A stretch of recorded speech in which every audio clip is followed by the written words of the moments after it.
আমাদের দেশ থেকে হাজার হাজার কোটি টাকা লুটপাট করে দেশে বাইরে পাচার করে দেওয়া হচ্ছে, কিন্তু আমরা এটা দেখি না যে আমাদের প্রতি বছর ভার্সিটি থেকে মেধাবীরা দেশ থেকে ছেড়ে বিদেশে পাড়ি জমাচ্ছে, বিদেশে ওদের লাইফস্টাইলটা ক্রিয়েট করতেছে। আমার কাছে মনে হয় হাজার হাজার কোটি টাকা পাচার থেকে মেধা পাচার আরো বেশি ভয়ঙ্কর। আমাদের বিগত এটা ব্যর্থতা বলবো কিনা জানি না, 20 বছরে আমরা শুধু দেশের রোল মডেল হিসেবে ডক্টর ইউনূসকেই পেয়েছি যে আন্তর্জাতিক খ্যাতি সম্পন্ন হয়েছে, কিন্তু আমার মনে হয় মেধা পাচার যদি না হইতো এমন ডক্টর ইউনূস বাংলাদেশে প্রতি বছরই 1-2 জন করে বের হইতো। তো আমি প্রধান উপদেষ্টা এবং উপদেষ্টা মণ্ডলী এবং যারা পলিসি মেকার আছে তাদের কাছে আমি আবেদন জানাবো যে আমাদের গ্র্যাজুয়েশন কমপ্লিট করার পর যারা বিদেশে পোস্ট গ্র্যাজুয়েশন এবং পিএইচডি করতে যায় তারা যাতে দেশে ফিরে আসে, এবং এই কারণে হচ্ছে আমাদের বুয়েট সহ ঢাকা ভার্সিটি সহ আমাদের ভার্সিটিগুলির র্যাঙ্কিং ওয়ার্ল্ড ওয়াইড বাড়ছে না। এটার একটা বিগ পার্সেন্টেজ হচ্ছে আমরা আমাদের পোস্ট গ্র্যাজুয়েটেড স্টুডেন্টদেরকে দেশে ফিরাইতে পারছি কিনা। আমি প্রধান উপদেষ্টার কাছে একটু এটা আমাদের স্টুডেন্ট কমিউনিটি থেকে আকুল আবেদন, যারা পোস্ট গ্র্যাজুয়েশন এবং পিএইচডি করে ফেলতেছে তাদেরকে যাতে দেশে এনে দেশের পলিসি মেকিং এবং দেশের কাজে তাদের মেধার যাতে মূল্যায়ন হয়, এই দাবিটা আমরা স্টুডেন্ট কমিউনিটি থেকে আপনাদের কাছে দিতে চাই। মব জাস্টিসটাকে নিয়ন্ত্রণ করা আসলে এই মুহূর্তে আমি মনে করি প্রধান কাজের মধ্যে একটি, কারণ মব জাস্টিস নিয়ন্ত্রণ না করা গেলে এটি যদি সমাজের বিভিন্ন জায়গায় ছড়িয়ে যায় এবং এই কোনো কুচক্রী মহল কিন্তু আমাদের এই দুরবস্থার সুযোগ নিয়ে তারা অবশ্যই আমাদের ভেতরে প্রবেশ করে আমাদের এই ঐক্য নষ্ট করার চেষ্টা করবে। তাই আমার আসলে উপদেষ্টাদের প্রতি অনুরোধ, আপনারা এই বিষয়টি খুব সজাগ দৃষ্টিতে খেয়াল করে এটার বিষয়ে ব্যবস্থা নেবেন। আমরা জানি যে আন্দোলন আমরা করেছি, যে গণ অভ্যুত্থান করেছি, আন্দোলন একটা রাজনীতির অংশ। সেই রাজনীতিটা ক্যাম্পাসের বাইরে থাকবে, সকলের ব্যক্তিগত মতাদর্শ থাকতে পারে, সে শিক্ষক হোক সে ছাত্র হোক, সেই শিক্ষক সেই মতাদর্শ থাকবে শুধুমাত্র চায়ের চুমুকে।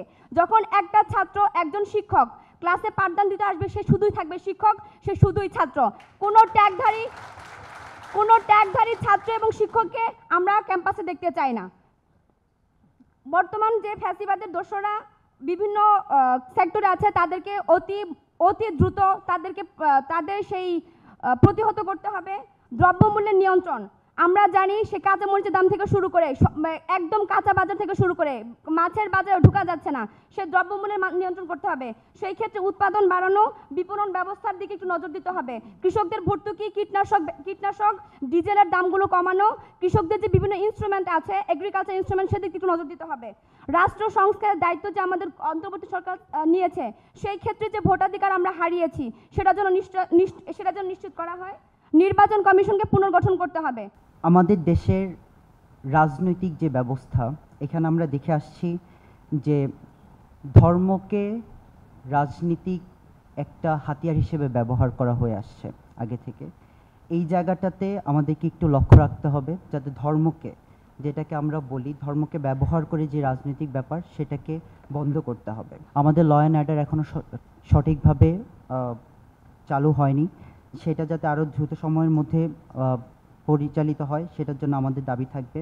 আমাদের সরকারের কাছে একটা দাবি থাকবে যাতে আমাদের শিক্ষা ব্যবস্থাটাতে জিডিপির আরও অনেকটা অংশ যাতে বরাদ্দ দেওয়া হয়, আমাদের একদম গ্রামীণ অঞ্চল পর্যন্ত যাতে আমাদের শিক্ষা ব্যবস্থাটাকে আরও উন্নত করতে পারি।